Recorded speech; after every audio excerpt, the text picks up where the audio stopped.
gostaria de fazer uma reflexão com vocês, algo que tem ecoado no meu coração, sobre mudanças. Por mudar, porque muitas vezes estabelecer um novo padrão de ações, de pensamentos, é tão difícil.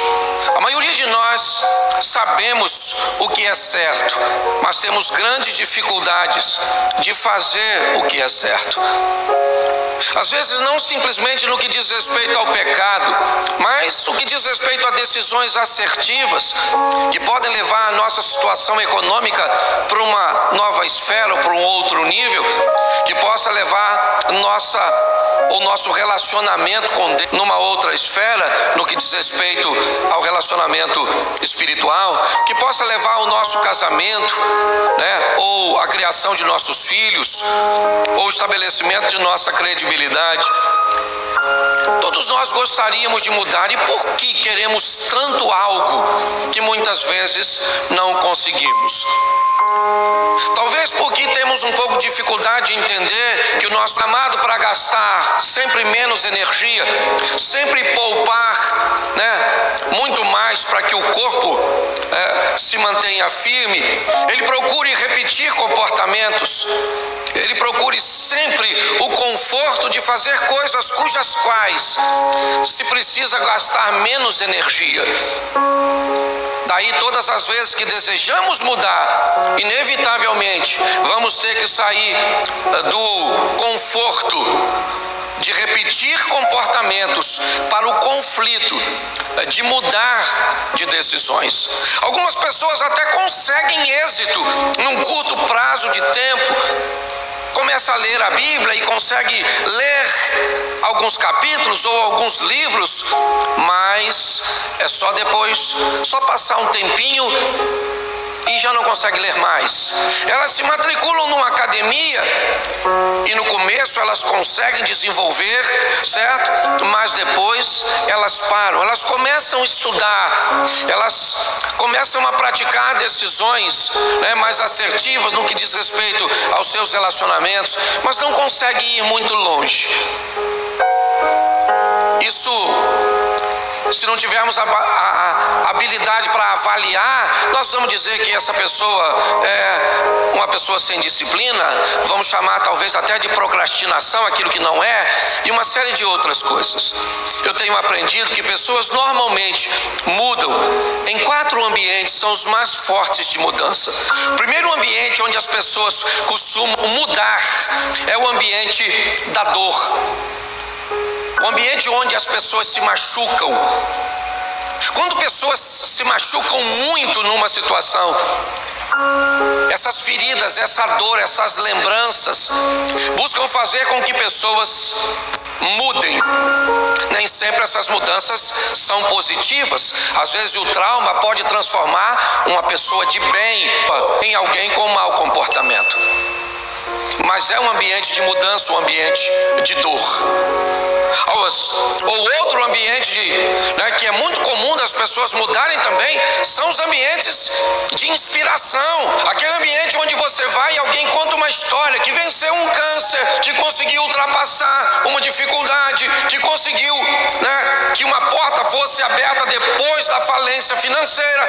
E nesse ambiente de inspiração, pessoas então inspiradas pelo exemplo do outro também mudam. Isso é muito comum. Através dos testemunhos, outras pessoas mudam num ambiente onde elas recebem ferramentas para mudar, informação, conhecimento. Ela achava que não tinha capacidade de mudança, ela não foi inspirada por um exemplo simplesmente, mas ela recebeu informações, conhecimentos, ferramentas, seja num ambiente de coach, seja num ambiente de terapia. E pessoas, algumas também, me parece que conseguem mudar quando o ambiente, quando elas caem em si, quando elas têm uma visão clara de si mesmo. Se você buscar, eu espero que não seja o da dor, mas todos os outros 3 momentos podem fazer com que você consiga dar esse passo tão decisivo na sua vida, o passo da transformação. Porque a cada dia que passa e você não se transforma, a cada dia que passa que você não caminha para a próxima fase, você perde credibilidade em todos os ambientes. E para mim um dos mais danosos, o ambiente do evangelismo. Cuidado! acontece em sua vida, vai bater na sua porta, num modelo cujo qual você não espera. Às vezes você está pensando que para mudar de vida você precisa ter um amigo rico e poderoso, e pode entrar alguém que leva a sua vida para um outro nível. Nós precisamos entender isso. Então fique atento, querido, porque Deus às vezes quer usar até uma mula para falar com você. Eu não recebo palavra. Gente, aprenda uma coisa: não se preocupe muito com quem está falando, se preocupe com o que está falando. Preste bem atenção nisso. Você não precisa dar crédito para tudo, mas também não precisa dar crédito para nada, ou tirar o crédito de tudo. Então, cuidado com os modelos. Você está aqui, Deus está aqui, amém? E Ele quer falar com você. Como?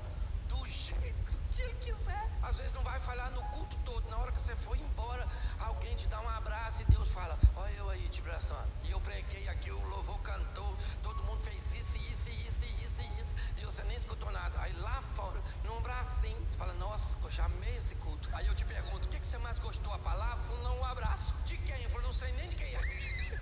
De um desconhecido. Porque ele fala com você. Pô, presta atenção, a desculpa que Deus usou para te trazer aqui, eu não sei. Eu só sei que você só está aqui porque Ele decidiu que você estaria. Você está entendendo?